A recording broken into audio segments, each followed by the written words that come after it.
¿Y qué onda? ¿Qué tal, gente? ¿Cómo están? Bienvenidos a mi canal donde el terror cobra vida. Hoy les traigo 4 historias escalofriantes que les pondrán los pelos de punta.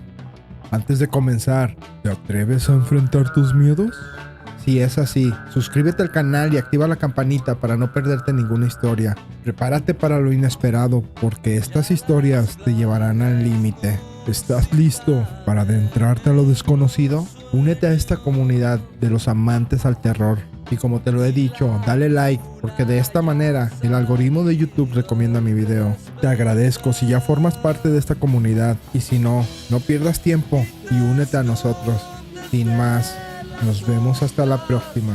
Y te mueres al sufrir, tanto cuidas lo que quieres. La casa de mi abuelo. La casa de mi abuelo tiene algo. Varias veces hemos escuchado pasos en el techo, alguien limpiándose los pies en la alfombra, puertas azotándose en la noche. Recuerdo una noche que estuvimos todos mis primos en el antiguo cuarto de mis tías y mi mamá. Nos despertamos alrededor de las 2 o 3 de la mañana. Nos despertó el sonido de alguien arrastrando los pies en la alfombra del cuarto. Me acuerdo levemente y ver a uno de mis primos en el centro del cuarto y a los otros 3 que se estaban levantando cuando el sonido de arrastre pasó a ser pasos pesados. La puerta del cuarto estaba cerrada, pero los pasos siguieron el camino hasta la entrada de la casa y luego oímos cómo se abría y la azotaba. En el caso de mis primas y mis tías, ellas han tenido experiencias más desagradables.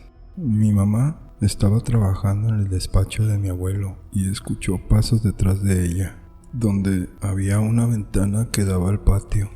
Dice que empezó a tener frío y en el monitor de la computadora empezó a tener efectos como cuando le pones un imán.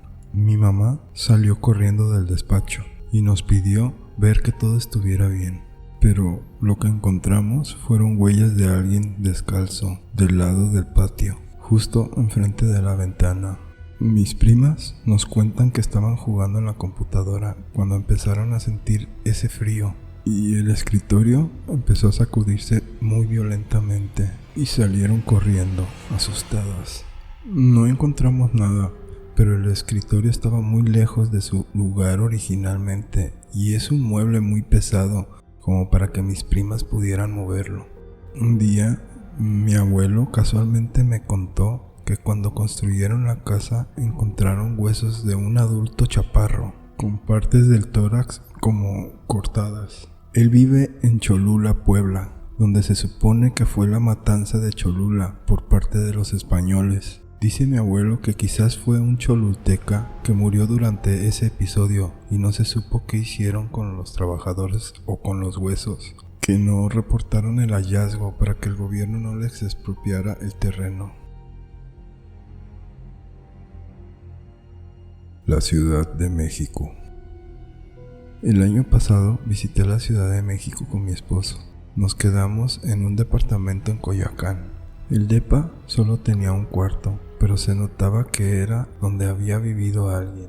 Había figuras de angelitos como los de abuelita, discos de los 60s y cuadros que se nota que fueron pintados por la misma persona. La cama también se veía como si fuera de una viejita. Por algún motivo, yo sentía que eran los muebles y la casa de alguien que había muerto ahí, y esos eran sus muebles. Total, ya a la hora de dormir, mi esposo le tocó dormir del lado de la puerta del cuarto, una puerta pesada de madera, la cual me aseguré al 100% de cerrar antes de dormir porque no quería ver hacia la sala oscura. Como a las 3:30 de la mañana, me despertó el sonido de la puerta. La manija se estaba moviendo fuertemente como si alguien la quisiera abrir. Mi esposo seguía dormido, entonces lo desperté a la fuerza porque no pensaba ver apariciones yo sola. Lo desperté y en eso la puerta se abrió completamente. Me ha tocado ver puertas que se abren solas por el aire o porque no las cierra uno bien, pero esta puerta primero se abrió rápido y luego lento, hasta quedar completamente abierta. No solo eso, pero la vibra en ese momento se sentía tan pesada como si estuviera invadiendo la casa de alguien. La viejita, yo digo que era una viejita, estaba bien enojada. Mi esposo vio cómo se abrió la puerta, me volteó a ver y se volvió a dormir. Yo mientras me moría de miedo.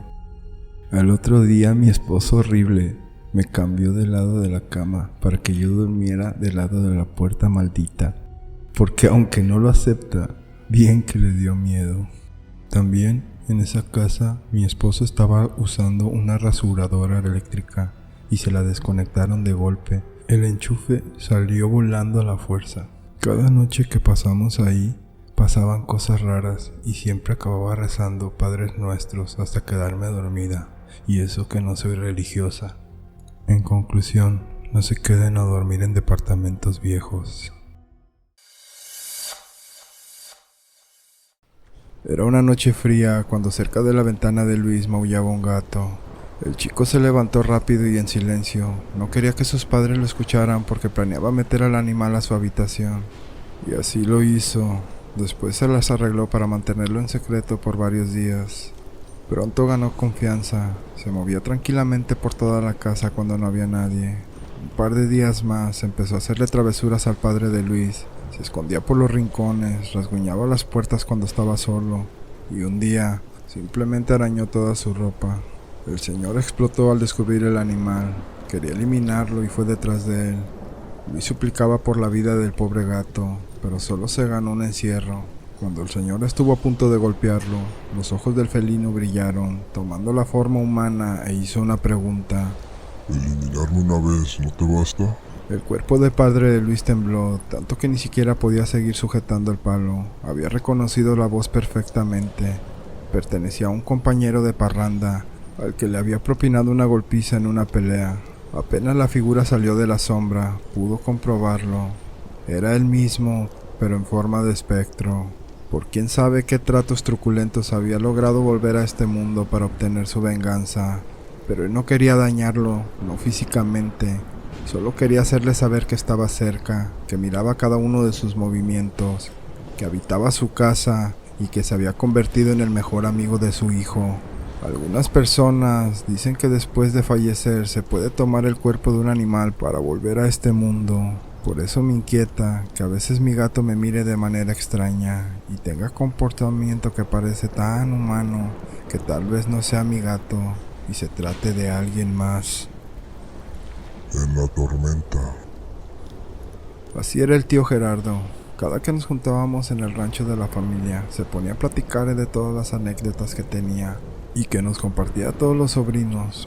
Pero ese día no contó las andanzas, sino un cuento de terror en la tormenta, de unos años atrás, y de la que solo se supo que habían desaparecido muchas personas. El cuento del terror de la tormenta empezó en el estado de Tabasco. Según el tío cuenta que en esos temporales empezaban a salir los cuerpos de los panteones por las inundaciones, algo que a los difuntos les molestó, y de ahí la anécdota. En el pueblo de Tapijulapa, Tabasco, se encuentra solo unos cuantos kilómetros de la capital. Siempre se escuchan rumores de que en el panteón principal los muertos salían de sus tumbas, pero con el temporal todo cambió. Ahora se veían rondar por los caminos, lo que a la comunidad del pueblo asustó.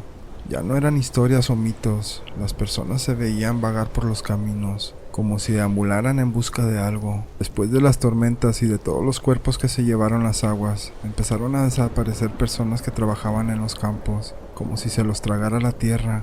Sin explicación alguna, desaparecían para no volver a verlos jamás. Muchas personas se reunieron con el párroco de la iglesia del pueblo para pedirle por el eterno descanso de los desaparecidos, lo que hizo que todo se calmara. No se sabe a ciencia cierta si la desaparición de las personas tenga algo que ver con la gente que se veía en los panteones, pero ninguno se volvió a ver jamás, quedando todo como una historia de terror o un mito urbano más.